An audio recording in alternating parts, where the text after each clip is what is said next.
funky.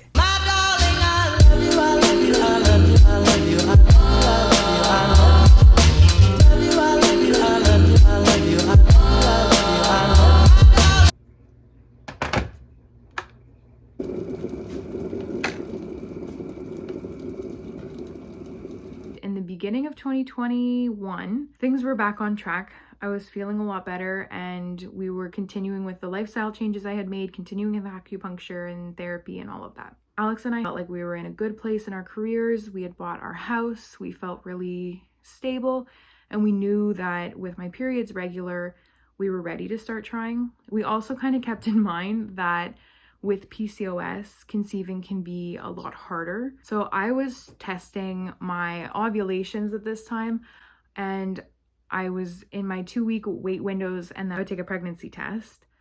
And after a few months of trying, we had had just a bunch of negative tests, and not that we were discouraged yet at all, but we kind of just decided that we were going to plan a vacation. We were going to go away for a couple days. So we decided in June we were going to go away. We booked it and everything. And a week before our vacation, I got our positive pregnancy test for this pregnancy. I'm really nervous.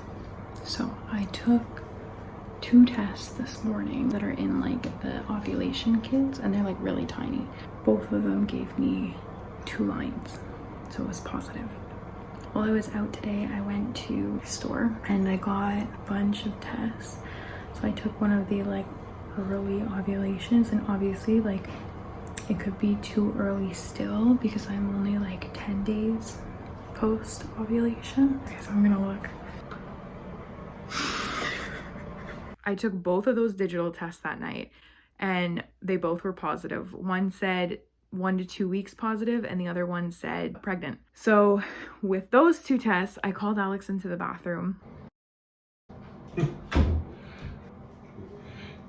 I left a message at my OBGYN's office. She was back from her mat leave around this time. So I called and just kind of said, hey, I'm pregnant, hoping to get an appointment soon. We had our trip planned for June, so it was a week away. I was feeling great, so we decided to obviously still go. Hey babe, guess what? What?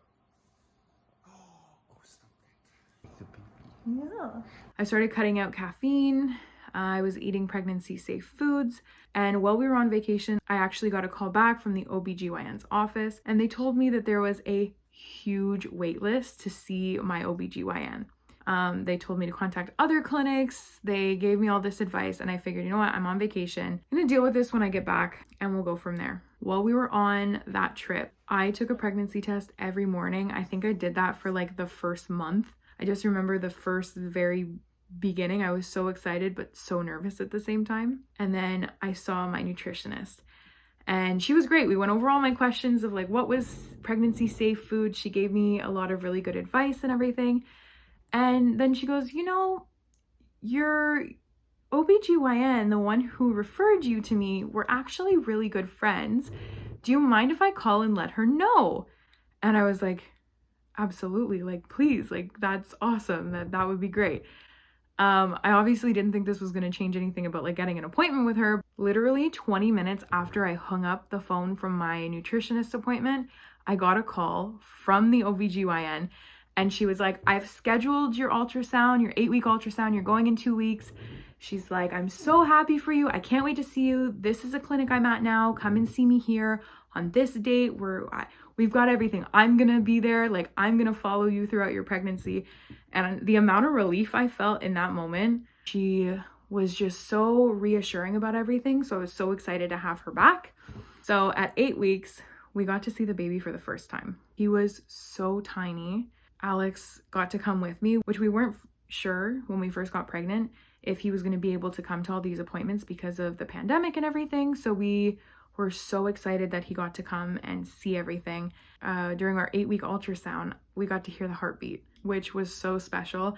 And to this day, Alex talks about how that appointment was one of the most amazing moments for him, and obviously for me too, but just hearing him kind of talk about it is like the sweetest thing.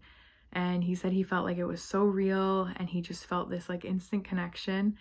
and just hearing the heartbeat was so reassuring. So that was definitely one of the best moments of this entire pregnancy, and especially the first trimester. The nausea started hitting me at 6 weeks pregnant, and when I mean it started hitting me, it was probably one of the worst parts of this pregnancy, was how nauseous I was, and like I couldn't keep anything down. I was maybe throwing up like 4 to 5 times a day. It was awful. There was nothing I wanted to eat, and I was so stressed out because I wanted to make sure that the baby was getting what he needed, and it was just this like awful feeling. I also went on a medical leave from work at this point because I literally couldn't function, and doctors kept saying, oh, you'll feel so much better, like 10, 11, 12 weeks, like it's gonna get better. Don't worry, when you're out of your first trimester, it's gonna go away. Well, those 10, 11, 12 weeks came and left, and I was just feeling worse. I was on 3 different medications for nausea. I had started taking my prenatals at night because I was told that that could help. And Alex's mom was bringing me all of these things that were supposed to help. I had lost almost 20 pounds at this point from my pre-pregnancy weight, just from being so sick. I feel awful. It is August, oh my god, I don't even know the date. August 24th. I'm 15 weeks and 4 days pregnant today, which is wild to say. I have had crazy nausea. I've got all of my like snacks and pills over here. I haven't eaten much today. I haven't eaten much this entire pregnancy, honestly. We had a doctor's appointment this morning. Everything was super good. My GP was amazing. She made sure that I got blood work done. She made sure that I was taking prenatals still, which I had actually started at the beginning of the year when we started trying. Baby was growing completely normal. All of my ultrasounds, all of my blood work, everything was coming back perfectly fine. And my OB wasn't concerned at all. She was more focused on me staying hydrated. And honestly, the saving grace in all of this is that Alex took over everything. I didn't have to do grocery shopping. I didn't cook. I couldn't even go in the kitchen. He would go to the grocery store sometimes 3 times a day just to get what I thought I could stomach. And I'm so lucky to have him. I had a lot of ultrasounds, and I think I did 2 more rounds of blood work at that time. Are you ready? Yes. This is round 2 of our anatomy ultrasound. So we're just waiting to get called in. And they came back perfect. Like, we were in the lowest risk category, so that was really reassuring. She was happy with my blood pressure. She was happy with the blood work that I had done. And then it was time to go and do the glucose test. So I had heard so many things about the glucose test on TikTok and YouTube, and just everyone talking about how disgusting it was. And so I was kind of prepared going in for the worst. I talked to my nutritionist before. She told me what I could eat before going in. And so I kind of knew what I was walking into. She kind of gave me some tips on what to eat after and everything. And went in, drank the orange stuff. I had heard a lot of people say that the orange drink is better. So I don't know what the other ones, there were no other options. They just handed me the orange one. But it also came out of the fridge, which I heard is helpful. So I feel like I got it kind of easy compared to some other people I've heard talk about it. I drank the juice in like 2 seconds. It was disgusting. Wow. It tastes like a melted freezy with like a ton of sugar in it. Anyway, I'm waiting here for an hour and then I have a blood test. I just kind of like chugged it down and hoped for the best. I did the blood work, and then the results for my glucose tests came back and I passed. So we didn't have to worry about that. Also in my second trimester, I got my second dose and that was fine. I don't really know if I had any side effects because I was already super nauseous and already not feeling great. So I just kind of slept it off. In October, I actually went into the hospital that I'm delivering at. I went into their labor and delivery ward. They have a triage there. So if you're more than 20 weeks pregnant, you don't have to go to the ER for a lot of things. You go right up to them. And so I went because I was having chest pain, which ironically enough now I know was heartburn, which I have been experiencing a lot. Like, Tums have become my best friend. but I had never had heartburn before my pregnancy. So when I first had it, I was very panicked, very upset, super anxious. And so we had gone into the ER then. I had a really amazing resident who was there, checked on baby. Baby was doing great. Everything was fine. And it was also kind of good to know that the triage was there for those kind of things. And it was reassuring to know that I could go there.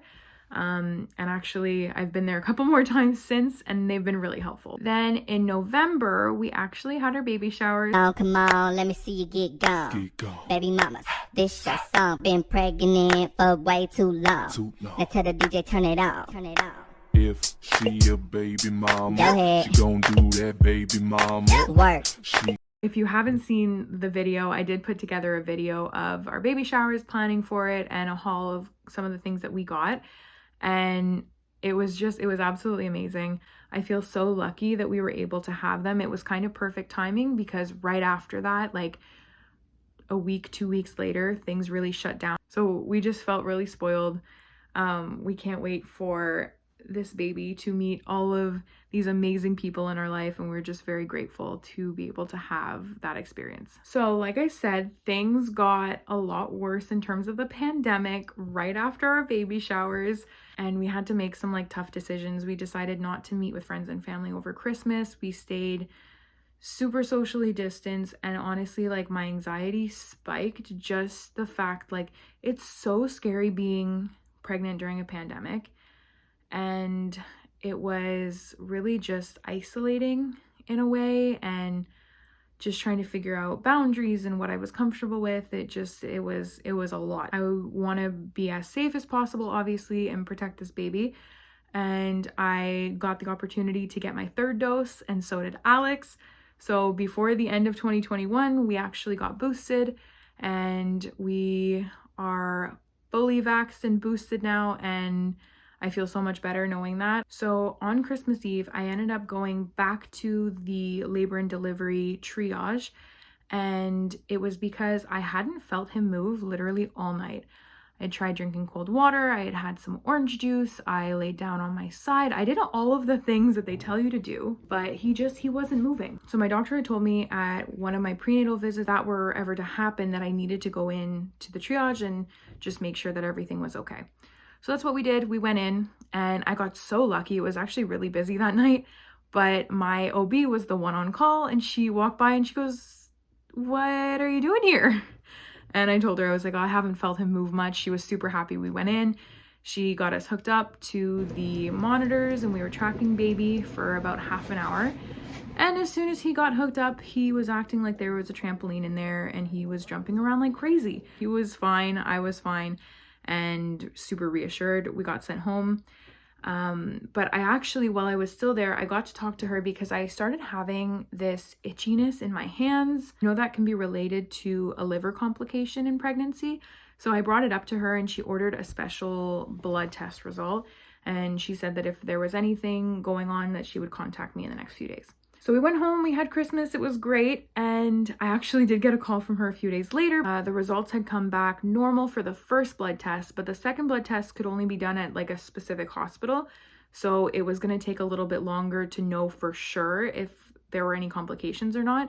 So she prescribed me a medication, told me as a preventative that we should start taking it. And then when I saw her in the new year, we would have the results and we could decide what to do. In the same phone call, she mentioned that it might be beneficial to start doing weekly NST tests, so the non-stress test, which is the pink and blue bands that they wrap around your belly, and they give you like this clicker thing, and you click it every time baby moves, and they watch the heartbeat to make sure that there's no B cells and that the baby kind of reacts, his heart rate reacts to the movements and everything. So I was able to call the clinic and I got an appointment for that. And so I've been doing weekly NSTs ever since. And of course, every time I go in and they connect me to the monitors and everything and they give me the clicker, as soon as that happens, he like starts showing off and starts dancing around. So it's always reassuring. I had our last ultrasound when I was 35 weeks pregnant, and it was really good. Everything was fine. The tech said that he looks like a very healthy baby. He is measuring ahead.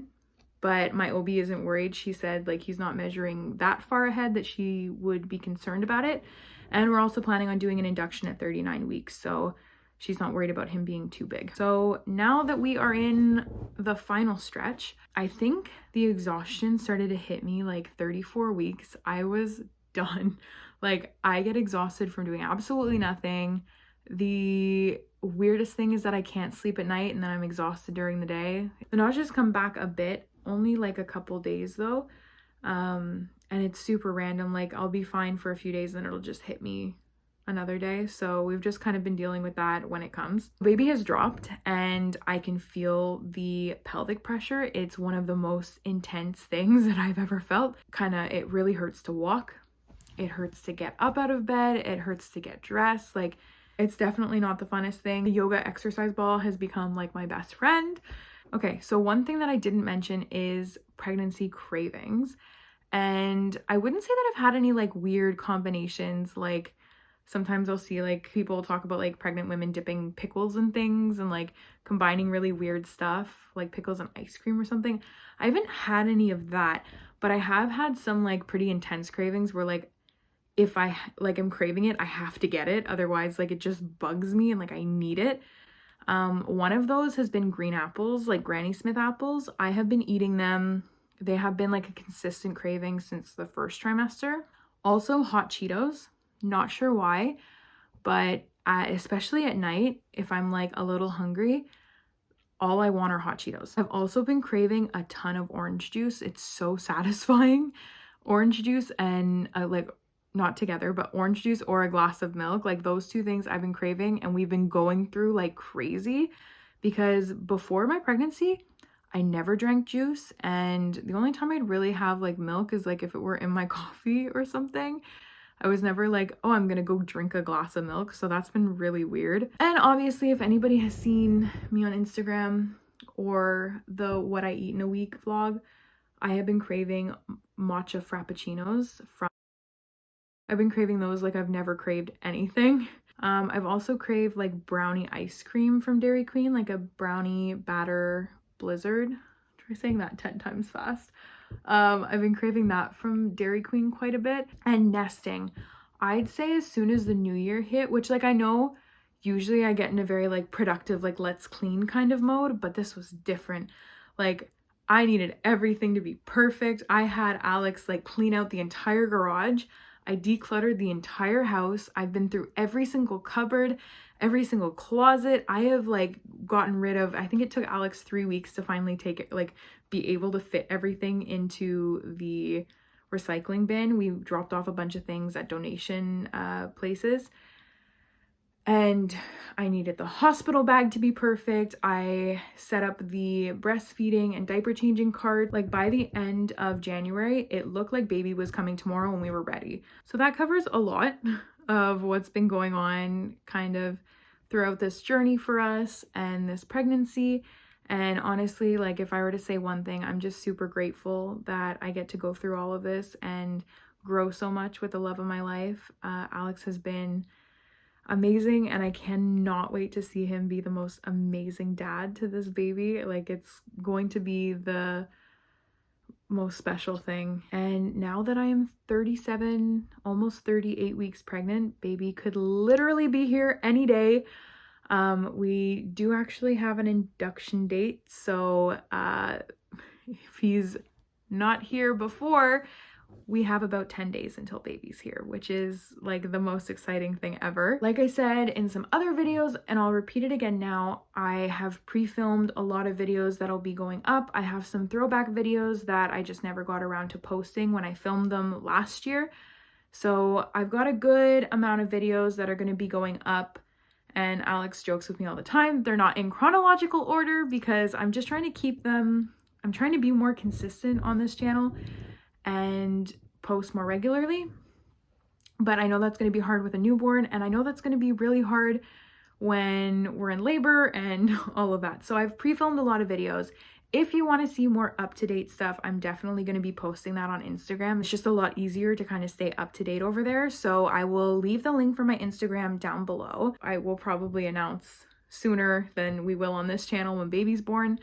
So if you want to stay up to date, definitely follow over there. And if you made it to the end of this video, thank you so much. I know it was a long kind of sit down video and we covered a lot, so I really appreciate if you stuck around. Let me know in the comments what you think. If you're a TTC, or if you're a first-time mom, or if you've got 5 kids at home, I'd love to know. I'd love to hear kind of what's going on. And give the video a thumbs up. Subscribe if you want to stay up to date and stay tuned with all of the things. I'm definitely going to have some videos coming up about newborn and being a first-time mom and everything. So thank you so much for watching, and I'll see you guys again soon.